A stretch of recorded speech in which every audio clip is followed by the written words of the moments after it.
Hello, Rabbanit Shira. Shalom, Rabbanit Hamutal. So I'm a very morning person. I know. I don't know how you do that. Yeah, I'm not. When I have something urgent to do, I'm just going to wake up very, very early before my kids, and I'm going to sit down to write or to send emails, whatever I need. Like 5 a.m. is the best time for me. So I would rather stay awake from night till 5 o'clock in the morning and then go to sleep than waking up early in the morning. My good hours, my creative hours is during the night.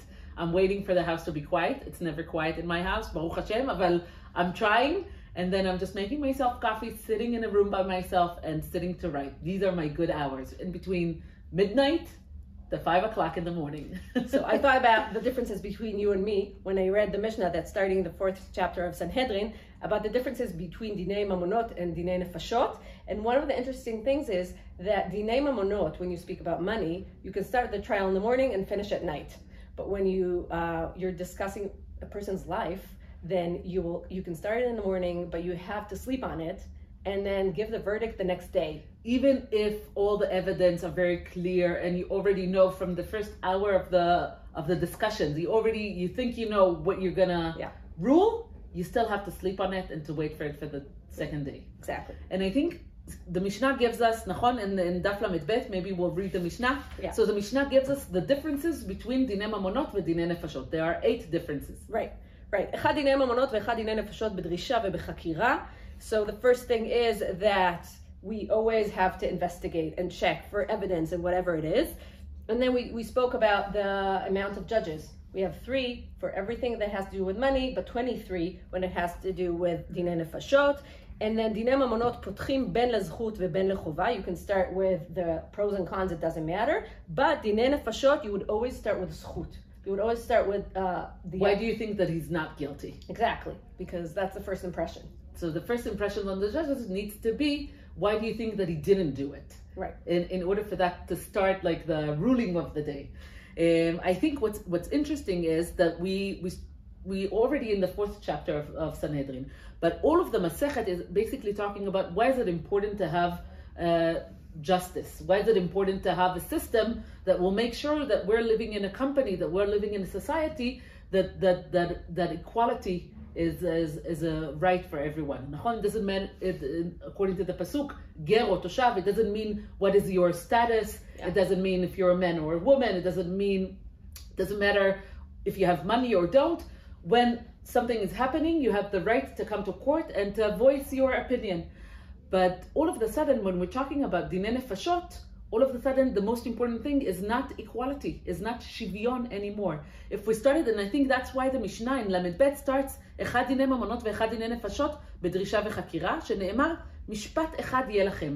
So everyone deserves this equality in the law, in front of the law, but in Dinei Nefashot, it doesn't happen. All of a sudden, this meta, I would say, principle doesn't exist, because in Dinei Nefashot, we're trying to say the most important thing is to try and not say that you're guilty, to say that you are innocent. Toda, I was missing that word. Yeah. The most important thing is to try and to find ways to say that you're innocent and not to try and to find maybe justice. No, I would say you do want it to be just, but you'll do everything to make the person innocent. Exactly. And the Tosfot is saying, are saying, אחד דיני ממונות, on דף למד מה בין דיני ממונות לדיני נפשות? What's the difference? אף על גב דשבים בחקירה ודרישה. You will ask all the questions and make sure that you know every single detail. לעניין מי לידתלו בזכות וחובה, אין להשוותם, דלא שייך בדיני ממונות. So about the זכות, you're trying to find any angle that this person is not going to be convicted. You're always starting with his good side, with all these considerations that you don't start in Dinei Mamonot. And also, what we say, you start in the day and you finish the next day, and you can't, if something happened in Dinei Mamonot, let's say the court says that you owe me 100 shekels, and then they figure out they were wrong, they can reopen the trial. But in Dinei Nefashot, you can only reopen the trial if you're sure that you convicted him, and it's not true. So you do everything in your power to not convict him. And the question is why? Meaning, why in Dinei Nefashot we are suddenly so eager to find the person innocent and not to convict him? To convict? Yeah. And the Meiri is saying, because in Dinei Mamonot, when we're talking about money, if you're telling me that I have to pay you 100 shekel, so one of us will be missing 100 shekel and one of us will be more fortunate with 100 shekel. But in Dinei Nefashot, because we're talking about the court has the ability to say, we're going to punish you because you killed someone and we're going to kill you. So because we're talking about lives of people, then all of a sudden we're in a different arena. We're talking about in a different dimension. Right. And this dimension has to give the court a different place in saying, this is not something simple. This is not something that you can just rule over it and you can decide on the life of people. When you're deciding on life of people, you are practically being a partner with the Kadosh Baruch Hu. Yeah, and also in Dinei Nefashot, not everyone can say chova about you, but everyone can speak in your favor. And in Dinei Mamonot, everyone can do the same. In Dinei Nefashot, only the dayanim, the judges, can speak against you, because we want as many people as possible to speak in your favor in order for you to not be convicted. To not convict you. And there's also one interesting thing that has to be in the world in order for us to do Dinei Nefashot. Meaning, if we don't have this in the world, we cannot do this trial, right? And that's why today we don't have the authority, according to the Torah, ladun b'dinei nefashot, to rule in people's life, and that's because we don't have Beit Mikdash and we don't have Sanhedrin. Why does the Beit Mikdash has to do with our ability to rule over lives of people? And Sefer HaChinuch is explaining that, and he's saying because dinei nefashot הוא דבר קשה. It's a very hard thing to do. שצריך דקדוק גדול ביותר. You have to be very specific and very accurate.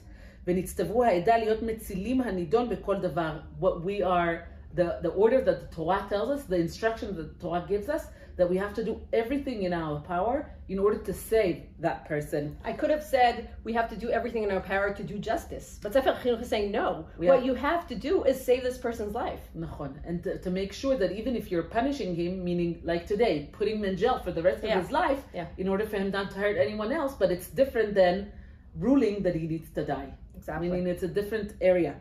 And that's why we have to be very careful. שיבוא בדין על כל פנים לפני בדין, לא ידינו העדים שראו הדבר בעיניהם לעולם, בגלל maybe if the witnesses are saying, and this is another interesting difference between mamonot and nefashot.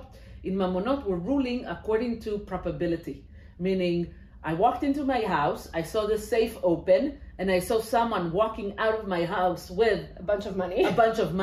I can say most probably he's the one that broke open my safe and took my money. Exactly. But in Dinei Nefashot, if I haven't seen the actual murder and two people, and I'm shouting and telling him, be careful, don't kill him. If you'll kill him, the court will kill you. Meaning giving hatra'ah.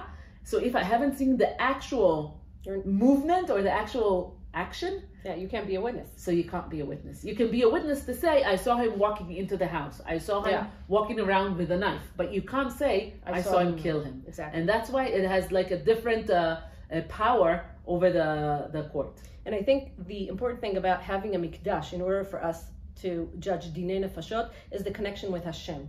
We're not doing this in order to figure out who has the money, who took it, who stole from who. It's something completely different. And our ability to maybe take someone's life after he murdered someone has to do with our connection to Hashem. So if we don't have a Beit Mikdash, we don't have a Sanhedrin, it's not in our power to do this kind of trial, and it's very interesting. Because it's only HaKadosh Baruch Hu that is able to give life and to take life. Exactly. And once we're doing it, we're partnering with HaKadosh Baruch Hu. And when we don't have Beit Mikdash, when we don't have Sanhedrin, we can't partner with HaKadosh Baruch Hu at the same full extent that we could have done if we had a Beit Mikdash.